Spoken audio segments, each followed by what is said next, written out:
Good morning, you're listening to Red Pill 78. I am the corruption detector, and this is your Red Pill News.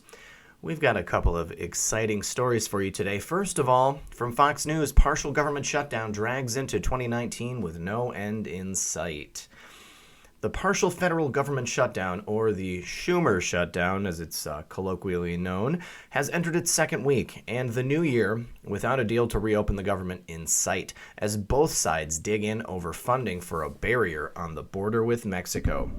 Our negotiations are at an impasse at the moment, Senator Richard Shelby, Republican, Alabama, the chairman of the Senate Appropriations Committee, said on CBS's Face the Nation on Sunday. I wish it were not so. Republicans and Democrats have been at a standstill over President Trump's demands for $5 billion to build the border wall. I campaigned on border security, which you cannot have without a strong and powerful wall, Trump tweeted Monday morning. And this is the exact tweet right here. I campaigned on border security, which you cannot have without a strong and powerful wall. Our southern border has been an open wound where drugs, criminals, including human traffickers, yes, and illegals would pour into our country. Dems should go back here and fix now. Well, there's missing a D right there. I wonder if that's pointing to anything. The president on Monday denied that he has abandoned the idea of a concrete wall, though acknowledged that Border Patrol agents prefer see-through barriers at some places on the border. An all-concrete wall was never abandoned, as has been reported by the media, the president tweeted. Some areas will be all concrete, but the experts at Border Patrol prefer a wall that is see-through, thereby making it possible to see what is happening on both sides. Makes sense to me. Makes sense to me too, President Trump. Trump's comments appeared to be in response to remarks made in an interview by outgoing White House Chief of Staff John Kelly, who said the proposed border project is not a wall and that all plans for a concrete wall were abandoned long ago, apparently directly contradicting the White House's repeated claims. To be honest, it's not a wall, Kelly said in an interview with the Los Angeles Times.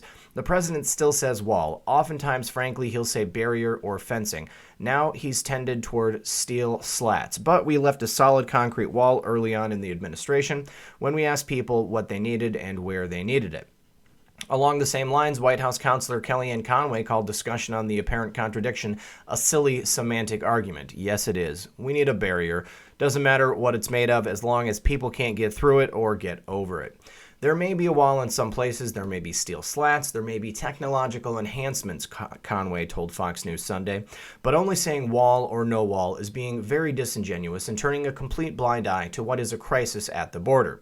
Senator Lindsey Graham, the South Carolina Republican who is close to the president, emerged from a Sunday lunch at the White House to tell reporters that the wall has become a metaphor for border security and referred to a physical barrier along the border.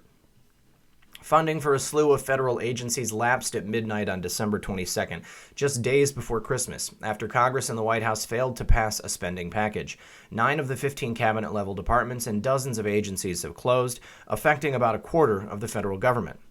House Majority Whip Steve Scalise, Republican Louisiana, told Fox News Sunday that the ongoing partial federal government shutdown could end in a matter of hours if Democrats are willing to take their own advice from 2006.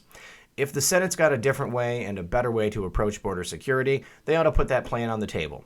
Chuck Schumer was for this in 2006, Scalise said. I'd be curious to know what changed. Is it just that Donald Trump's the one now requesting it? But if he's got a better way to keep the country safe, I think it's incumbent upon him to show the American people what that plan is. Senator Graham, look at that. I love the new Lindsey Graham, guys. In 2006, top Democrats, including Schumer and then Senator Barack Obama, backed the Secure Fence Act of 2006, which Obama said at the time would allow for better fences and better security along our borders, and would help stem the tide of illegal immigration into this country. The White House has cited the Secure Fence Act, which mandated the installation of fencing along 700 miles of the southern border, as one of the legal justifications for building a wall to curb illegal immigration. Trump, who canceled plans to spend Christmas and New Year's in Florida, has dinged Democrats for leaving Washington, amid reports Pelosi for spending the holidays in Hawaii. Fox News has confirmed that Pelosi has been vacationing in Kona, Hawaii. I hope you're having a great time, Senator Pelosi. No thanks to the Democrats who left town and are not concerned about the safety and security of Americans, Trump tweeted. Great work by the administration over the holidays to save Coast Guard pay during the Schumer shutdown. No thanks to Democrats. It's unclear what will happen later this week when Democrats officially take back control of the House of Representatives. Pelosi has sought to blame Republicans for the shutdown. Of course she would. Democrats have offered Republicans 3 options to reopen government that all include funding for strong, sensible, and effective border security, but not the president's immoral, ineffective, and expensive wall, Drew Hamill, Pelosi's deputy chief of staff, said Friday. With the House majority, Democrats will act swiftly to end the Trump shutdown and will fight for a strategic, robust national security policy, including strong and smart border security and strong support for our service members and veterans. Oh, they got to throw in those buzzwords. Also on Monday, the president defended his decision to pull troops out of Syria. I campaigned on getting out of Syria and other places, the president tweeted. Now when I start getting out the fake news media or some failed generals who were unable to do the job before I arrived just to complain about me and my tactics, which are working.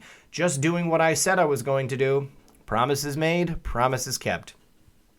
Graham told reporters Sunday that I feel pretty good about where we're headed in Syria after suggesting that Trump is reconsidering the planned pullout, which had drawn bipartisan criticism and forced the resignation of Defense Secretary James Mattis.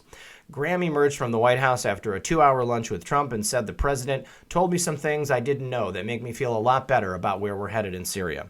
He promised to destroy ISIS. He's going to keep that promise, Graham said of Trump. We're not there yet. But as I said today, we're inside the 10-yard line, and the president understands the need to finish the job. Oh, love it. All right. So now on to more news about the mainstream media, the Mockingbird mainstream media. Here's a little cut video that was put together by someone. It was posted by Becky Look at Her Bot, Becky Acosta. Thank you very much for this tweet, Becky. Let's take a listen.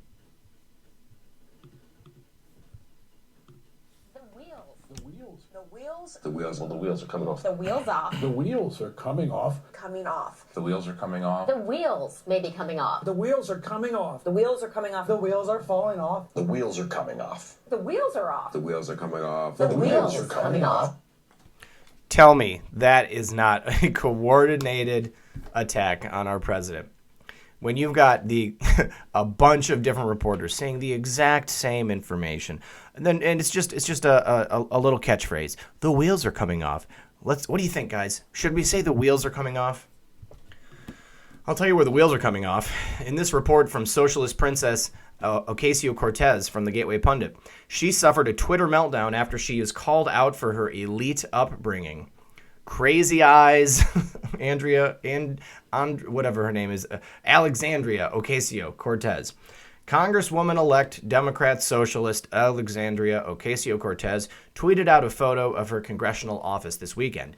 She made the mistake of adding that she's just your average girl from the Bronx.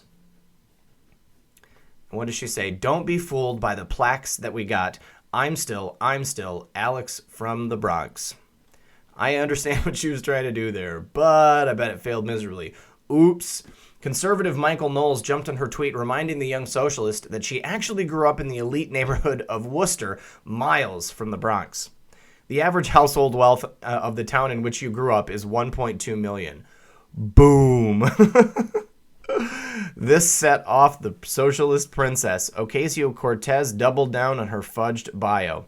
Yup, as everyone knows, I grew up between two worlds and experienced firsthand how a child's zip code can shape their destiny. It was scrubbing those households' toilets with my mother that I saw and breathed income inequality. I decided to make a difference. You decide to do this. Michael Knowles hit her again and called her out for her repeated lies.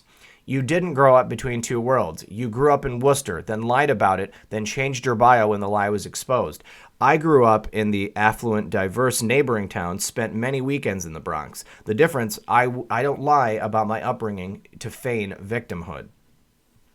As the Gateway Pundit reported back in July 2018, Ocasio-Cortez was forced to change her campaign bio page after she was caught lying about living in two worlds when she grew up in Worcester. She left the Bronx when she was 5 years old. And Knowles hit her again. Let's see. Brad Simpson says, amazingly, Michael J. Knowles, there are communities where rich people and even working people live right next to each other, in the same zip code even. They are called cities, and many are marked by striking inequality, even where average wealth, a meaningless figure, is high. Michael Knowles says, right, but Ocasio 2018 didn't grow up in a city. She grew up in a small, homogenous, affluent suburb where she attended excellent schools before pretending she grew up in the Bronx. Oh my God. And that resulted in Ocasio-Cortez lashing out at Knowles for mansplaining, all because she was caught in a lie, in which a Republican literally tries to mansplaining my own childhood and life to me. And in true mansplaining form, he's doing it wrong with a great degree of confidence. It begs the question, is the GOP really sending us their best? Ocasio-Cortez didn't take being corrected very well. John Cardillo jumped in the ring to set the record straight. Ocasio 2018, every word he wrote is accurate. You grew up in an affluent Westchester suburb, not the Bronx. You flat out lied. I spent more time on the streets of the South Bronx than you, so please slow your roll, Congresswoman. Oh, look at that. I like watching Alexandria Ocasio-Cortez get put in her place and flail miserably trying to explain it away with her woman-splaining. Woman. All right, now, and in probably the best news for today, because it will make for the absolute best election cycle coming up in 2020. Elizabeth Warren is officially launching a 2020 Presidential Exploratory Committee. Yay! Guys, this is going to be hilarious. Massachusetts Democratic Senator Elizabeth Warren announced on the last day of 2018 she is officially forming a Presidential Exploratory Committee in a bid to run for the presidency in 2020. America's middle class is under attack, Warren said in the announcement video Monday. How did we get here? Billionaires and big corporations decided they wanted more of the pie, and they enlisted politicians to cut them a bigger slice. Politicians like yourself, Elizabeth? And why don't you put millionaires in there as well, because that's what you are. You've become a millionaire on the backs of the people who elected you. Let's take a listen. In our country, if you work hard by the rules, you ought to be able to take care of yourself and the people you love. That's a fundamental promise of America. A promise that should be true for everyone. Growing up in Oklahoma, that promise came through for me and my family. After my older brothers joined the military and I was still just a kid, my daddy had a heart attack and couldn't work. My mom found a minimum wage job at Sears, and that job saved our house and our family. My daddy ended up as a janitor, but he raised a daughter who got to be a public school teacher, a law professor, and a senator. And a Native American. We got a real opportunity to build something. Working families today face a lot tougher path than my family did. And families of color face a path that is steeper and rockier.